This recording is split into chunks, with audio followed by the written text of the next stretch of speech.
Amity is a truly national education brand, the only national education brand that has now gone beyond the shores of India, and kind of alluding to what Pramod said, is not just a scale, but also in terms of the quality and reputation that comes with the rankings. Prime Minister Modi has got this, he always has these big audacious tasks that we should have a 50% GER by 2035. We are currently at 28. And like what Pramod mentioned, online could be a great enabler in that aspect, in terms of improving the GER in India, in providing access to quality education at scale. What are some of your views and vision in terms of how do you see Amity in terms of this new avatar in the next 10, 20 years? Yeah, great, thank you, Sachin. And if I can begin by saying it's so great to follow Dr. Pawar, who is a great pioneer of the sector. And Sachin, thank you for your comments and your words. You're right. At Amity, we do have a great passion on access and equity. And you spoke about the GER now moving from 27% to the desired 50% by the government. But actually, the priorities of the government, and which percolates down from the Honorable Prime Minister Modi into the statutory bodies, NEP, and eventually the state machinery, is not only the GER, but some other priorities also, particularly quality and global positioning. Let me just address each one in terms of innovations and what we are doing at Amity. So on access, some of us who have been in the sector long enough remember that 25 years ago, there were no private universities. You know, that model did not exist. It was government universities and affiliated colleges to government universities. And the thought was, can we learn from what's happening globally, and can private capital contribute alongside government funding to create this model of private state universities, which we as the Amity Group, particularly with our founder, Dr. Aseem Chauhan, were able to pioneer and create a model where success was proven as a private university. And many other universities then have come up, many of the good ones on stage here today. So access and creating higher GER has always been one of our priorities. And a few years ago, we felt that to really achieve scale, bricks and mortar is not enough. And we were the first in India to get a license for online degrees.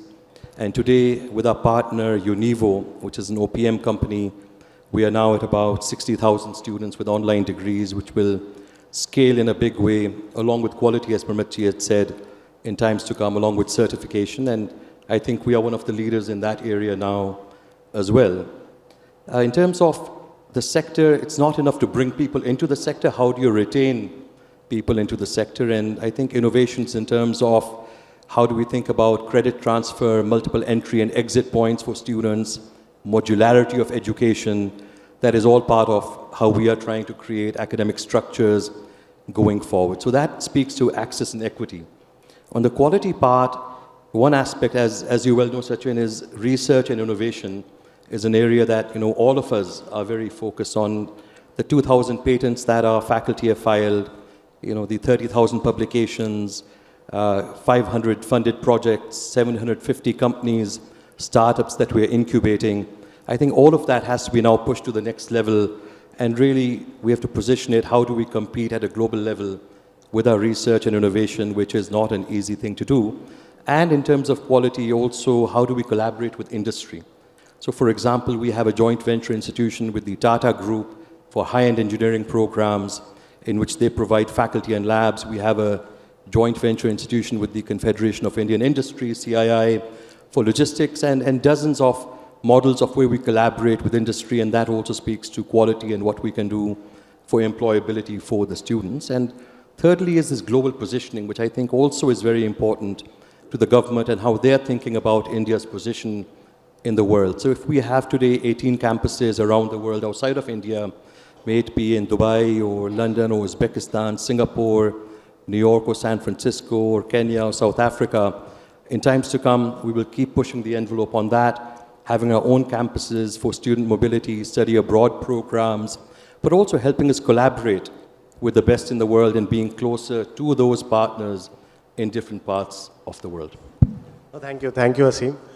And it's very interesting to know that 8 campuses in 8 countries at the moment? No, no, 18 campuses. 18 campuses. That speaks for itself. 18 campuses of an Indian homegrown brand outside of India. That's phenomenal. Aseem, what's your view on micro-credentials, skills, all kind of getting a modularity into higher education than just 3-year or 4-year straight path? Sure, no, look, I think all of your areas are very critical, and I'll take a step back. Broadly speaking, we are seeing incredible opportunities, excitement across sectors in India. And in education today, unparalleled amount of potential for innovation. So when we look at online, offline, actually we all know at the end of it, it's going to come out with a lot of hybrid models. That allows many more opportunities for different levels of micro-credentialing. You know, even the definitions of what that means will change over time.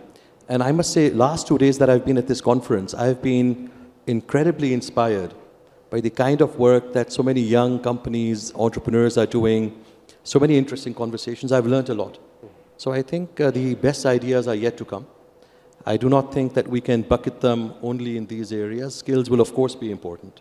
But I think we're entering into a whole new generation of thinking where traditional universities can partner with the most innovative ideas out there. And the online area is just beginning to evolve.